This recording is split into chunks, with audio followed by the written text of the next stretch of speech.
Oh yes, this is the Hardcore Marketing Show.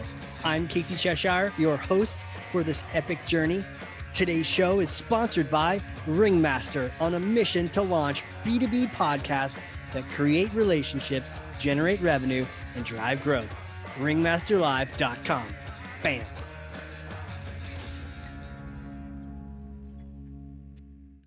Fun. I can't wait to have some fun. I'm excited, guys. This thing is going. I've hit the button. The roller coaster has left the station. We are doing this, and we are going to have a great conversation. I've got a full sheet of paper here. I am ready to open up my brain and just pour it in. I hope you are too. But who is it? Who is my guest today? I can't wait to introduce you to her. She is an absolute badass marketing leader, thought leader, podcast strategist, creator, decades plus experience, full stack marketing, baby, optimization, lead management, ABM, ROI, you name it. Host of the Sassy Podcast, VP of Marketing at Terminus, Anne Murlowski. Welcome to the show. Thank you so much, Casey. I'm excited to be here. Yeah, man, you just do so much. I don't know how you get it all done. It's crazy. Well, insomnia helps. I just don't sleep. We need like an insomnia marketers podcast for everyone that's awake at 3, updating copy. All right. Well, hey, let me pass you this thing. It's heavy, but clearly you work out. Here we go. Okay. Thor's hammer. Go ahead and grab that. All right. Got it? I have it. Wow. Is that like it was a one-handed back-handed grab of Thor's hammer? This is impressive already. You haven't even said anything. Okay. And take for me that hammer, Thor's actual hammer, and smash some kind of marketing myth, bogus strategy, misconception. Set the record straight once and for all.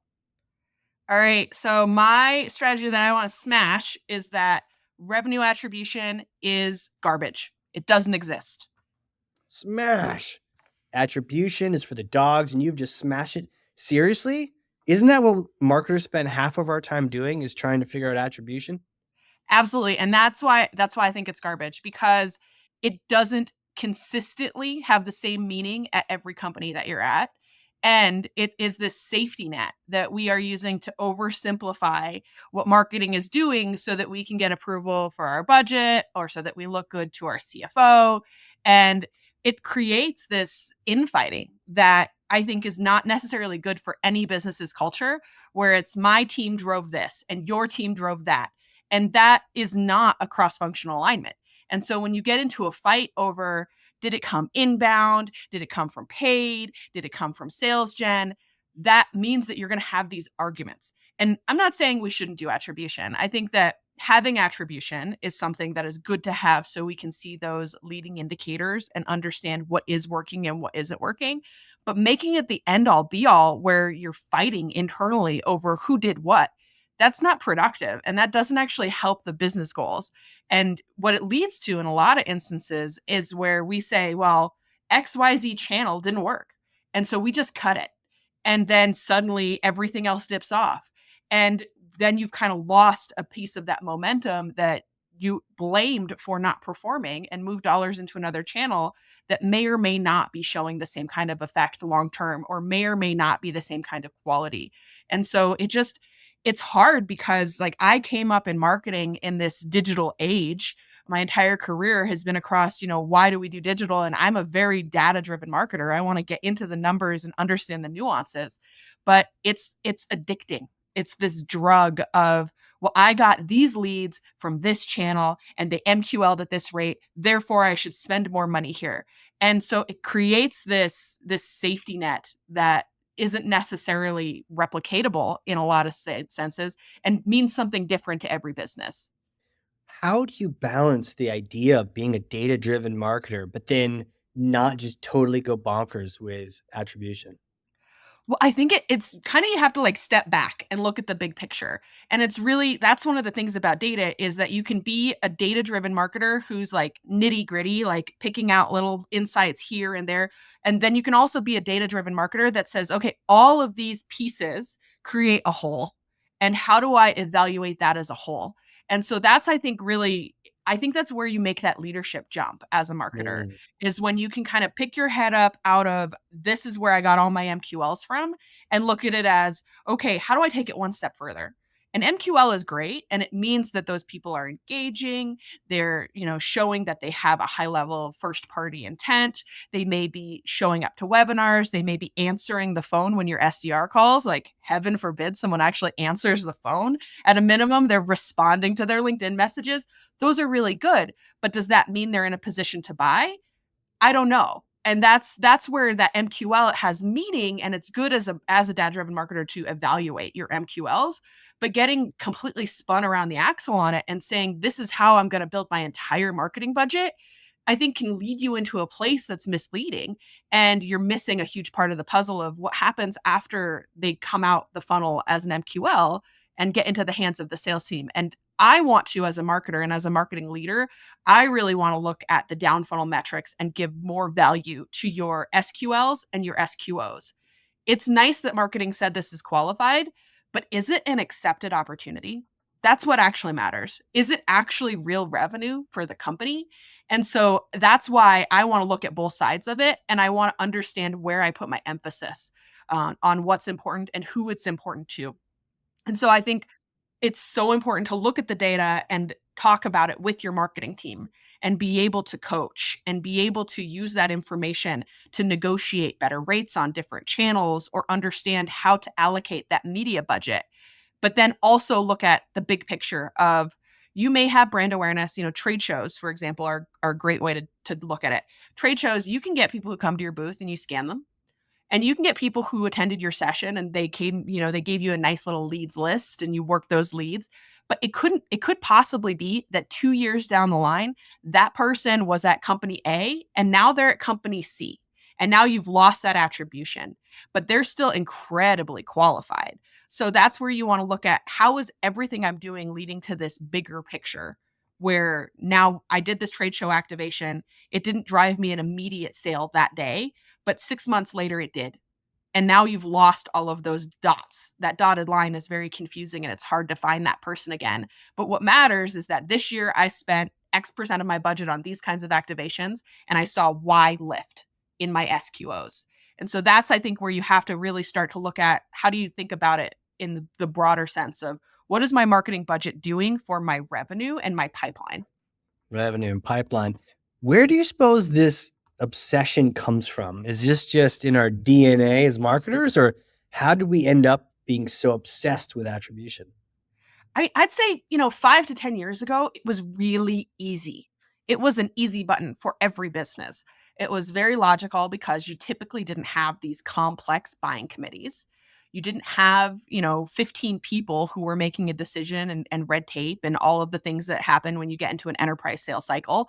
And it was typically, you had an ad, you posted the ad, someone clicked on it, it had a UTM. The UTM went into your marketing automation system. It created a beautiful report inside your CRM, and you said, "Hey, paid media drove this." And specifically, it was this newsletter that I invested this much money into, and it was really, really logical. But as our systems have gotten more complex, our tech stacks have gotten more complex, the number of people involved in our buying cycle has increased.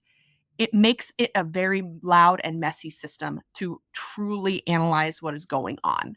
And so what worked 5 years ago, unfortunately, just doesn't work today.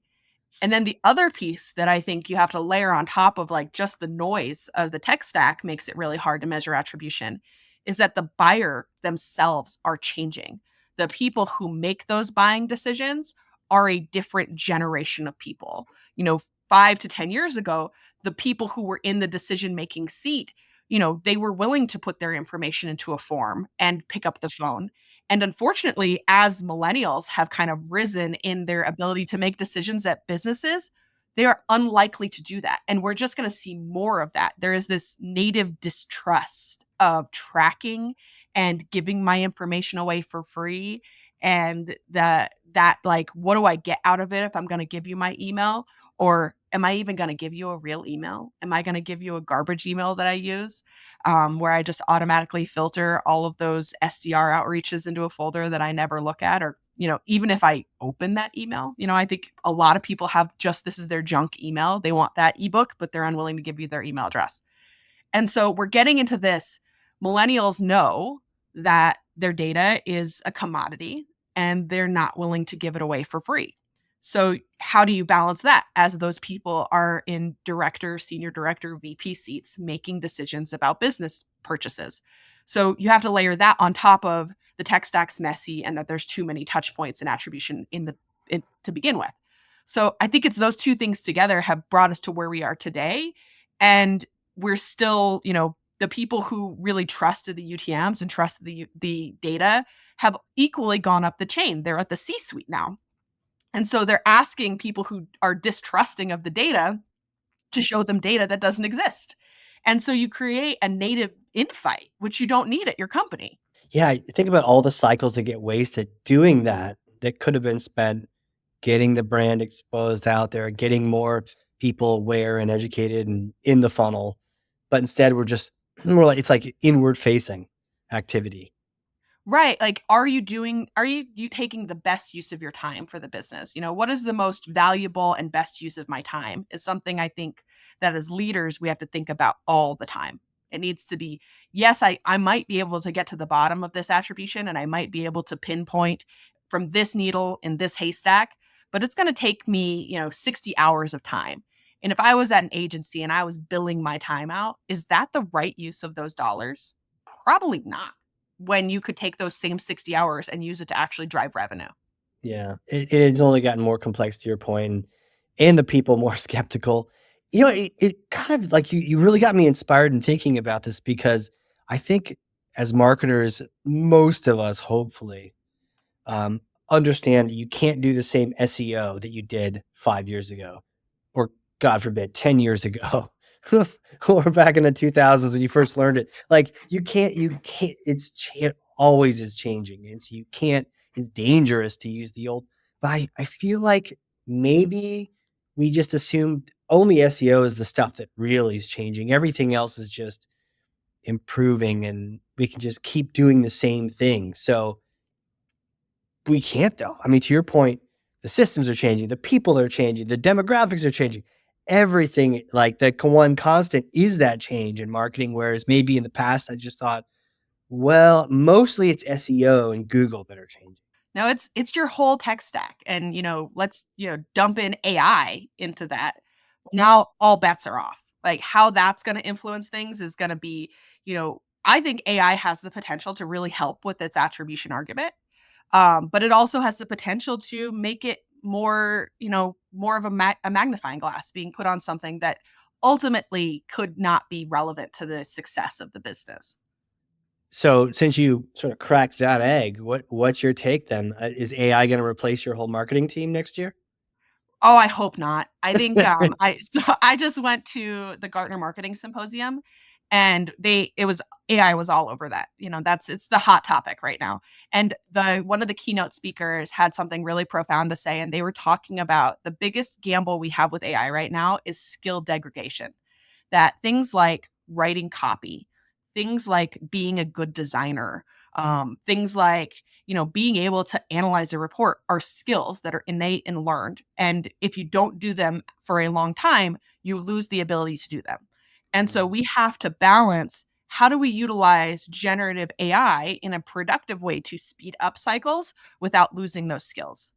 And I think that that's where we need to be really smart about, are you using generative AI to help you build an outline or to give you some title suggestions or an abstract that then you're using to write, and then say maybe you take what you wrote and you insert it back into generative AI and you say check for grammatical correctness or rephrase for this buying persona. I think that that's where you can then use it as a tool versus a crutch. And if we use it as a crutch, we're essentially going to penalize the people who have maintained those skills.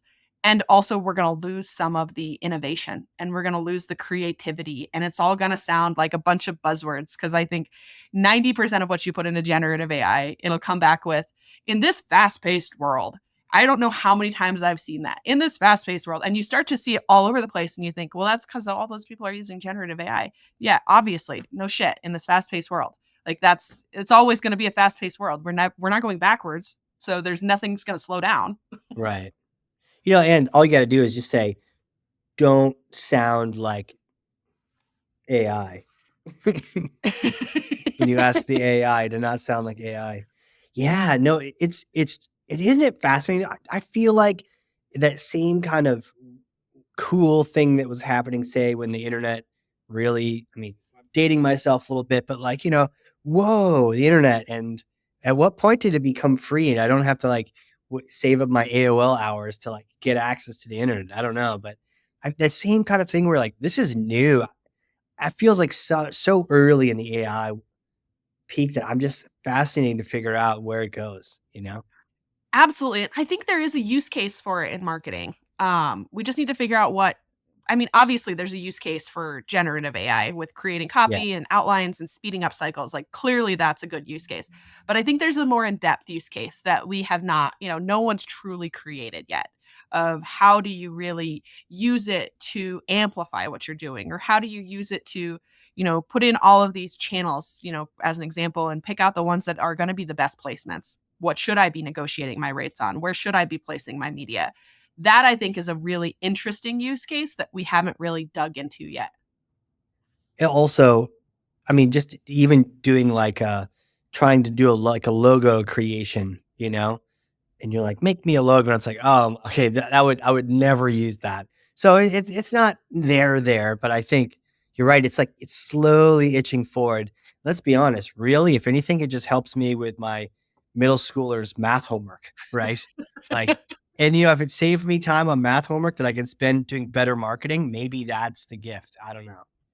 Right. And I think there's some it's an easy button for things that used to be really difficult to do. Like you upload a picture into Adobe Photoshop. You're not a graphic designer. You're not a retoucher, by design.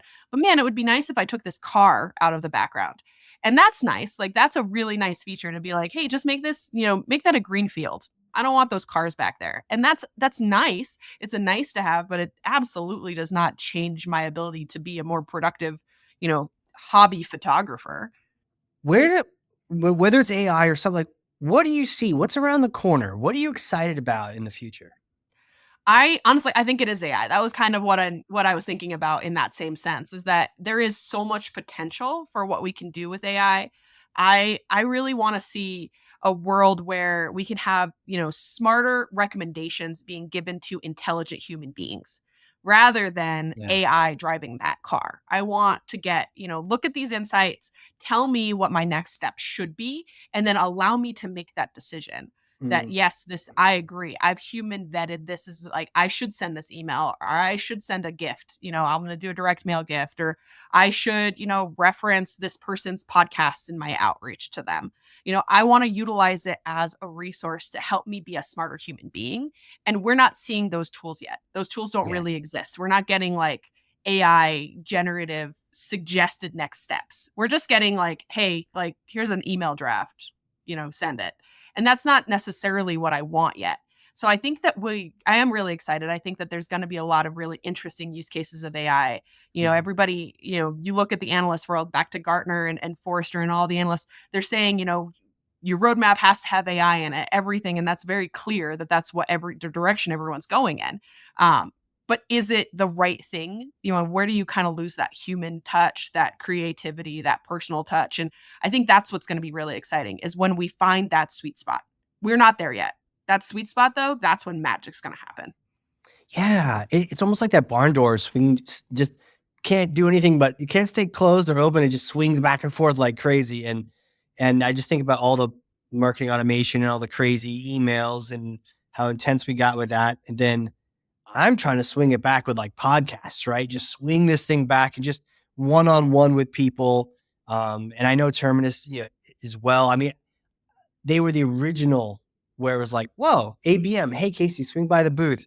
We have a gift for you. And it was like my company logo on a mason jar full of chocolate. And I was like, damn, like, am I that important? I guess I was for that. Like, that's cool.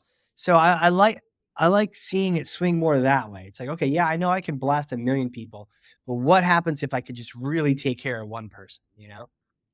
Absolutely, and I think that that's really where, the power of ABM exists is in that one-to-one, and so what do you do with AI to scale one-to-one? How do you do that more thoughtfully and effectively? And I think that that's where we're gonna see, that personalization start to take another layer. Is it just adding a logo on a website, the right logo on your website when you get to that landing Yeah, page? Is that like that might be the tipping point, but then that's going to kick off a recommendation to send out a personalized box of chocolates. And I think that that's where it can be really cool. It can kind of take that next step and make it something that's really powerful and really impactful, and it makes the person who's doing the outreach's job so much easier. It makes the marketing team's job easier because it's scalable. One to one is hard because it requires so many resources. You can do it, but, it would be great if you had a dedicated ABM person, a dedicated landing page person, a dedicated person who deals with customer gifting, and that's just not realistic in the world that we operate in. We're all about right. how do you spend the money the most effective and efficient way. And if you're going to do a bunch of one-to-ones, it's one thing if you do 5 a quarter. It's another thing if you do 500. You have to have somebody standing there literally packing boxes. And yeah, there's obviously companies that do that, and you can put a personalized message in every single one, but that has an expense to it as well.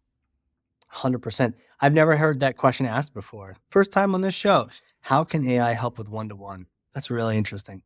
Maybe just talk about Terminus real quick. Like, what's the latest, greatest? What's going on there these days?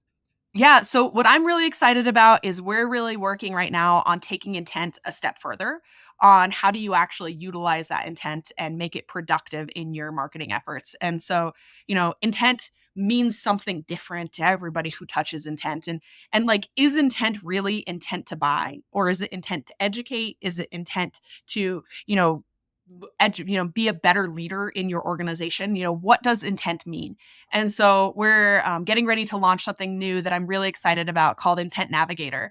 And it aggregates all of these different third party and first party types of intent with the intention of being able to serve back, propensity to buy and what does that truly mean, as well as churn risk, which I think is really, really valuable. Is how can you tell through all of these various kinds of intent that somebody is about to churn? It's you can do it one by one. Similar, how do you amplify one to one? You can do it one by I have an account and I'm going to listen really intently when I'm talking to them as a CSM. I'm going to look at their press releases. I'm going to follow what's going on in their LinkedIn. I'm going to look at who they're hiring for. But if somebody posts that they're hiring a new position that touches your product, and they're looking with your competitor names, you need to know that. Like, you need to know that they're willing to bring in somebody who could disrupt your business. And so being able to aggregate all of that into this intent navigator, and make it so that it's really, a red flag to your CSM team that, hey, they need to take action on this, and that your AM team, like, maybe this is an opportunity for a cross seller and upsell. Right now, I think that there isn't anyone who's truly aggregating that data in a way that is meaningful. So I'm super excited about it as a marketer to be able to leverage it. And it's honestly, it's a really cool product offering that's coming soon. That's so cool. I'm definitely, shoot me a note once that thing is live for the taking, because that does sound cool. And even as you said, the propensity to buy, and is your prospect just a tire kicker? Are they just are they just a glutton for spam punishment, or are they actually genuinely going after something? But also the idea of separating out what kind of intent. I've never heard it categorized, but it makes total sense that not all intent is the same. Some people don't even have intentions. They're just doing weird things, but some people may have intentions. And I mean, what would you categorize the intent of someone with no intent? I mean, with no intent, I'd say they're not brand aware. They're like in that maybe their company fits the ICP that you would typically sell into, but they have no intent, which means they are not someone you should even touch with a 10-foot pole. Like, there's Yeah. no good reason. Like, if anything, you use that as an exclusion. Like, why would you spend money on someone who has zero intent and doesn't know who you are? Yeah. Well, I guess the And question is, what if they're so early in the marketing funnel that they don't even know there's a problem? Would they just not even show up yet? I don't think they show up. I mean, problem aware is like the first step of intent. And if they're not aware that there's a problem, you're probably not going to be able to convince them they have a problem they need to solve for. I mean, maybe in a B2C context, But I don't think in a B2B context, it's a really hard upsell to get somebody aware of a problem that they don't know exists. Yeah. And then again, back to your point about focusing your resources, like focus on the people that at least know there's something going on and are looking for a solution, and swoop in there. That's that's super cool. My next question really is like, who are you? Who are you? How do you know all these things?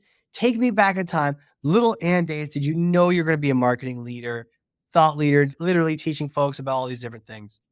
Oh goodness, no. No, I really like growing up, I wanted to be a writer.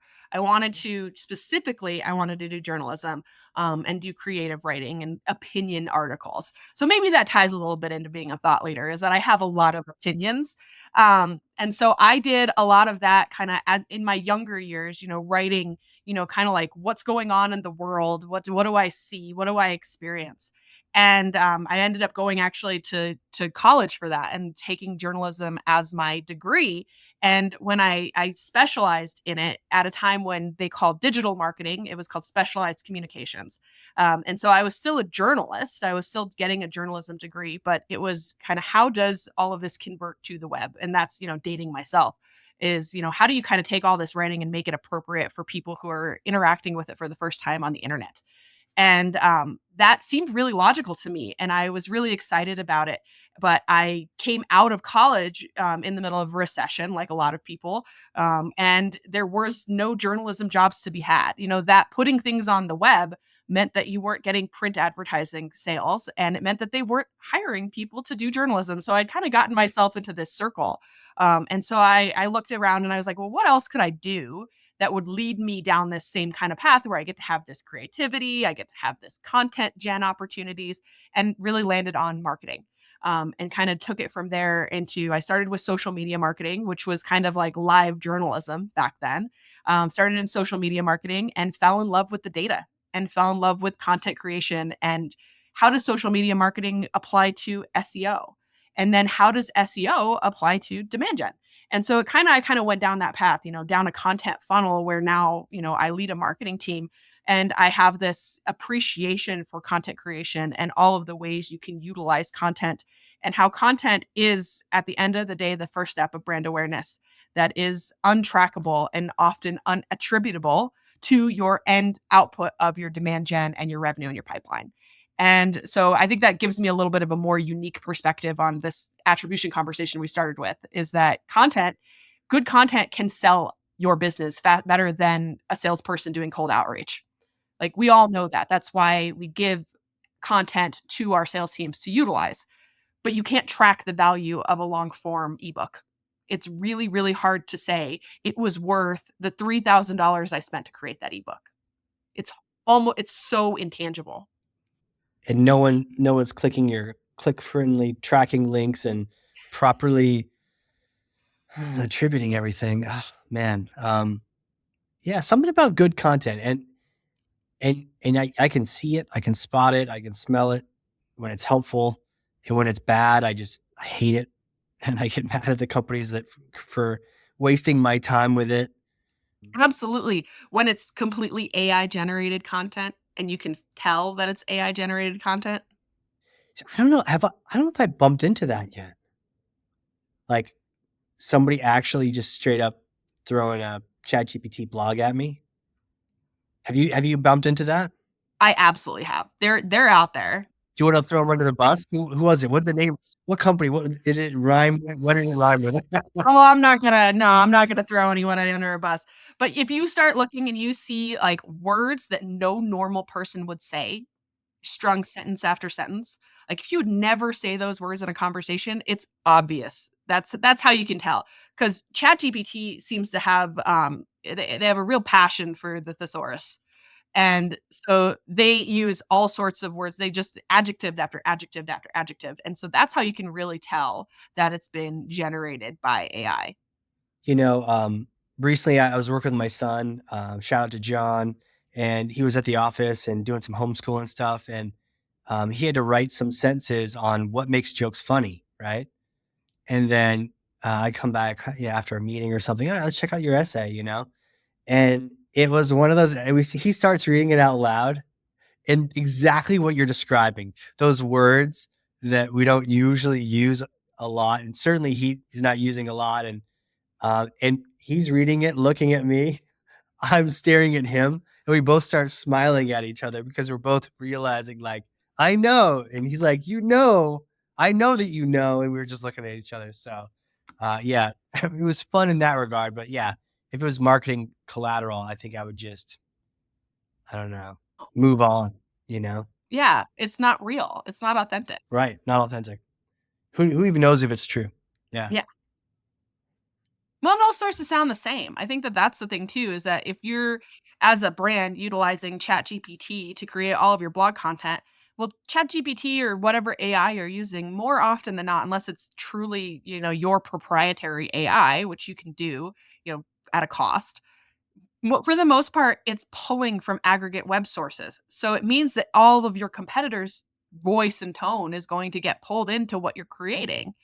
And so are you differentiating yourself at that point? Not at all. You've just trained your website to sound like everyone else's website, and that's not helpful. There's no reason for someone to convert on your website if you sound like everyone else. you're so right about that. People forget that there has to be a source. It's not inventing this on the fly. It's like regurgitating what it saw, and so that's the opposite of original. All right, bit of a hypothetical. Oh, go ahead. You had a thought? I say one of the interesting use cases I saw for AI was AI as a search engine. And I think that that's something that needs to be uncorked a little bit more of how do you create your website to be recommended by AI?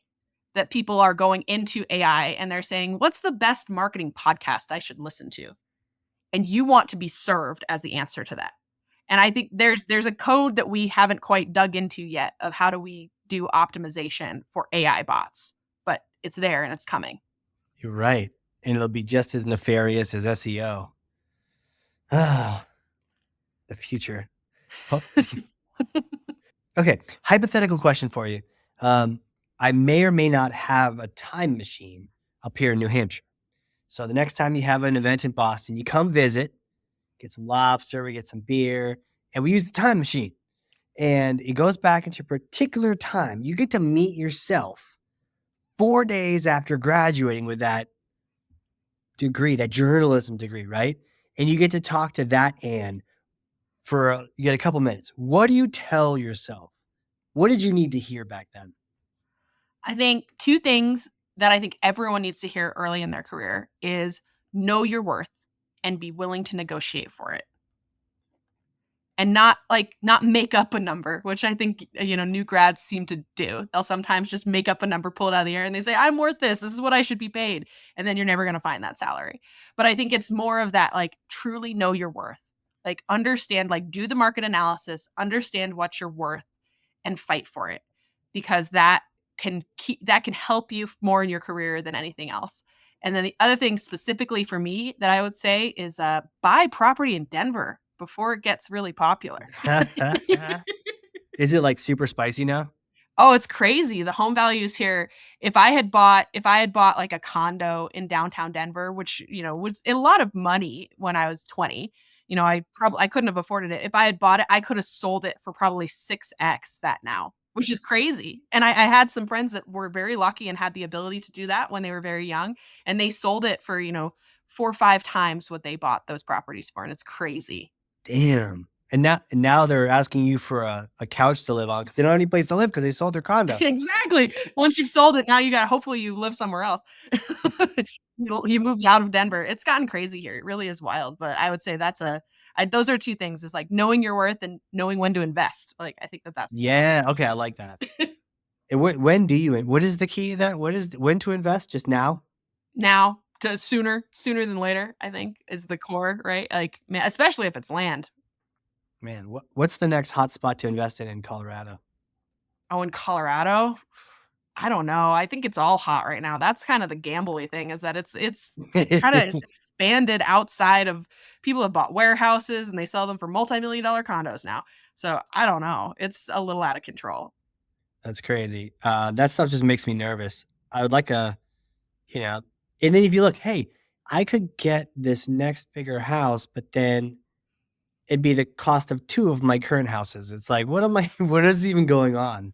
Like, it makes no sense. Yeah, is this a good idea? Or like, heaven forbid you locked into a really low interest rate in 2020, which is good. It was good to do that, but like, why would you ever let go of that? I mean, it's gonna create, I think, not marketing related, it's gonna create a really interesting rental market in the next 15 years because people will hold on to these properties longer than they would have historically.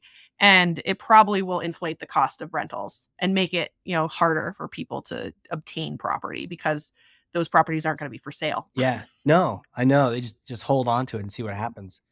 I guess the last question, journalism. Did you ever contemplate a theater degree or running away to New York?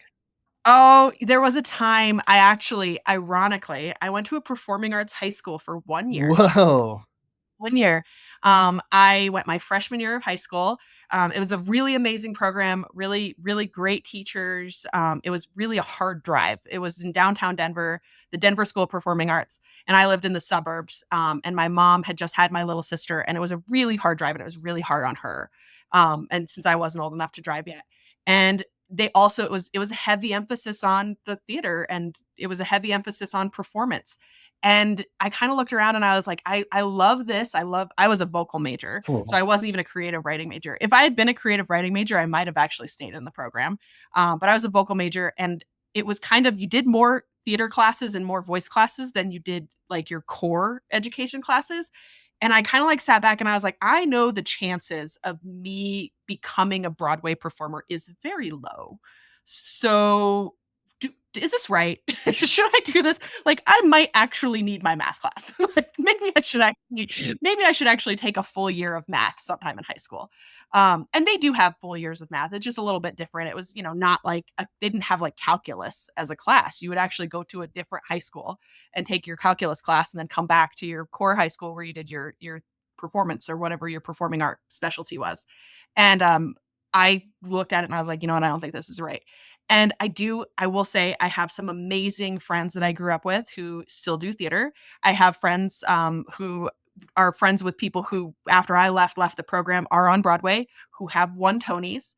And, it's a really cool program, but, there would have been 150 of us in my graduating class, and there's only gonna be one person who wins that Tony. So it just is what it is, and you kinda just have to have a hard conversation. And I was old enough to look at the data and, data driven, to look at the data and say, probably if I'm gonna make a gamble here, this isn't the one to do. Let's not gamble my whole future on this, 'cause the reality is I would have been a music teacher if I had not gotten on Broadway. And that's, would I be happy as a music teacher? Probably, but it wouldn't be the way I'm passionate about marketing. Right. Right. Huh. Yeah, so it sounds like no regrets, that you're actually glad you were pragmatically looking at that stuff. And Absolutely, absolutely, and knowing, I think that being the reality is that being the child of a single mom, and seeing how hard it was for her, gave me a real appreciation for what it would mean to have a career, and what I wanna provide for my family in the future, and to not put that burden on my mom at that point. That was, it was a hardship for her to drive me 30 minutes every day, in addition to taking care of a young child, my sister, and having, a household to put forward. And so I think that gave me a different perspective just on life, that, growing up and having a single mom household, single parent household, meant that I knew that it was difficult and that it was a gift for me to have that year. And it was a wonderful experience. And I will always be passionate about theater, and I will always give back to theater and attend theater and support local community theater, but I don't have to be the actor, and that's okay. that's cool. That's cool. Instead, maybe you're the podcaster. Maybe. Yeah, exactly. It's still an opportunity to be creative and loud. I mean, how's the podcast going? It's good. It's been a really fun experience. I really started it because, being fully remote since COVID, it's hard to connect with people outside your day to day. And And it's hard to connect with people outside your day to day, even inside your own company, but it's harder, network and to get to meet other people and to grow. And I didn't want to be limited by the people who I interacted on a daily basis. Yeah. I wanted, for lack of a better explanation, I wanted an excuse to reach out and network with other strong female leaders that inspired me, and to have a reason. I know most people are comfortable if you just reach out and you say, "Hey, I'd like to do virtual coffee with you." Most people will say yes, but I wanted to kind of have, a little bit more of a carrot behind that like, "Hey, like, I'd love to get to know you, get to know your career story, learn from you, and have you on this podcast and teach other people," Right. to that same giving back of we all should be learning from each other. And so it's been really fun. It's been a really fun project, and I've gotten to meet some really incredible leaders through it. So true. It's such a give. Like asking for the mutual coffee, it's tough, right? Because then I guess you're kind of asking for you, but then you hope it's good for them too. But with a pod, you're like, let's just put you in front of a bunch of people and show them how awesome you probably are, and I get to learn from you and meet you and make a great relationship. And yeah, I like the giving aspect of it. Yeah, it's not just self-serving. I think that there are a lot you can have a one-on-one conversation, and you should have one-on-one conversations and mentorship conversations that are private and personal to your career. That is super important. But also being able to learn from other people's journeys, it can really impact how you think about your next steps. And that's why I listen to podcasts, because I learn a lot and I take away a lot from those conversations. And so it was something I didn't quite see something like what I wanted to do, and I thought, you know what, this is an opportunity to just let's see if I can get 10 episodes out. And so, that was kind of the initial gamble, and now I'm at 16 episodes. So, obviously I was able to do Hell it. yeah. And I think the pod fading, the valley, the uncanny valley is like 8 to 10 episodes or something that most people don't get through. So you're well past that. Well, that's good to hear. That's good to hear, because it definitely is. It's something I do in my free time. And so it's something I want it to be successful, right? Yeah. Like, you don't do it just for the sake of, shouting into the darkness. Yeah. Yeah, you want something to happen from it for sure. Man, where can people they want to connect with you, reach out, check out the podcast, Terminus, all the things? Where do you want them to go? Well, if you want to connect with me directly, you can either find Sassy Podcast on LinkedIn or on your favorite podcast listening site. And me directly, you can connect on LinkedIn. I'm pretty active there, and I love connecting with new folks. So definitely reach out through there. With Terminus, best place to connect is on our website. We have a ton of resources. We're always creating new content about how to do ABM better, how to unify your go-to-market teams, and we have a really amazing resource hub full of really cool content. Really cool piece that I'm really excited about, that I worked with my peer, who's our revenue operations leader. He just created an amazing piece on how to use AI to define your ICP. It's a fantastic piece of content. So if you're into AI, highly recommend it, because it is a really amazing ebook, and he did such a good job with it. I got to get that myself. So maybe I don't know if you could email me or I can go find it, but we'll put it in the show notes so everyone listening can just literally click right through to that because that sounds fascinating. I will send it to you. Awesome. Awesome. And thank you so much for coming on here. Like, this has been a blast. We get to hang out, learn from you, just telling the truth about attribution. Like it's so refreshing to know that, yeah, it is hard and it's kind of impossible. So don't fret, don't obsess. I love it. So thank you. Thank you for coming on here. Well, thank you for having me, Casey. It's been wonderful getting to know you as well. Hell yeah. For those listening, if you learned something, and I freaking know you did, because I literally have 2 pages of notes over here, front and back, then share this with someone else. 1 person, 9 people, 3,000 people. It doesn't matter the number, but like put what your takeaway is. Like, what did you get out of this conversation? Was it around the fact that everything is changing? It's not just SEO that's changing. It's everything else is changing. What worked 5 years ago is not working now. We have to stay with it. Maybe the conversation about AI, taking a step back on the big picture. So many things. Anyways, share what you got from this pod. Tag myself, tag Anne. We'll hop in there. We'll have a fun conversation.